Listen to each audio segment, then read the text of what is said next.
सरकार ने राष्ट्र सुरक्षा, कूटनीति और आंतरिक स्थिरता जैसे गंभीर विषयों को सिर्फ फोटो खिंचवाने और खोखले प्रचार का माध्यम बनाया है। ऑपरेशन सिंदूर के बाद प्रधानमंत्री मोदी का सारा ध्यान केवल प्रचार और आत्म प्रशंसा पर केंद्रित रहा है, जवाबदेही पर नहीं।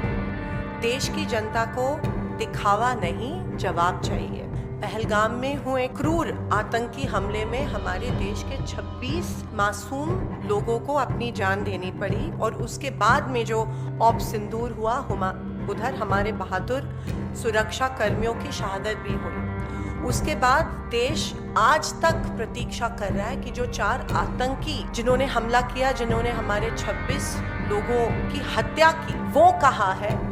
क्या सरकार उनको गिरफ्तार क्यों अभी तक नहीं कर पाई है? मोदी जी को पूछना चाहती हूँ कि क्या हमारी सरकार आतंकियों को गिरफ्तार करने में असफल हुई है? अमेरिका के राष्ट्रपति डोनाल्ड ट्रंप ने सऊदी अरेबिया में स्टेटमेंट दी कि मैंने ट्रेड थ्रेट, व्यापारिक दबाव डालकर इंडिया और पाकिस्तान के बीच सीज फायर करवाया।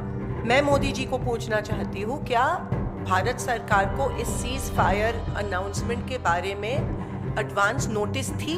क्या ट्रंप इस तरह का ट्वीट करके, ट्रंप एक थर्ड पार्टी, अमेरिका एक थर्ड पार्टी ने सीज फायर की अनाउंसमेंट जब की, तब क्या भारत को इसके बारे में पता था? आज सुबह ट्रंप ने और एक घोषणा की कि सीज फायर उनके वजह से हुई है। जब ट्रंप ने ये स्टेटमेंट की थी तब तक we had an upper edge, हम जंग ऑलमोस्ट जीत रहे थे। ट्रंप की घोषणा के बाद हमारे देश को बहुत कमजोर हमारे देश की सरकार ने दिखाया। हमको कोई थर्ड पार्टी इन्वॉल्वमेंट की जरूरत नहीं थी।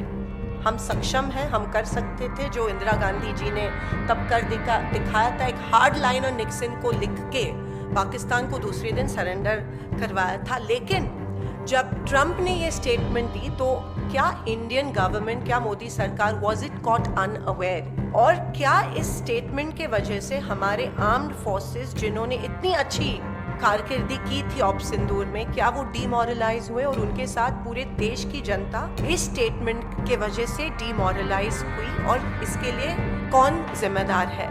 मोदी सरकार इस अपमानजनक दावे पर चुप आज तक क्यों है?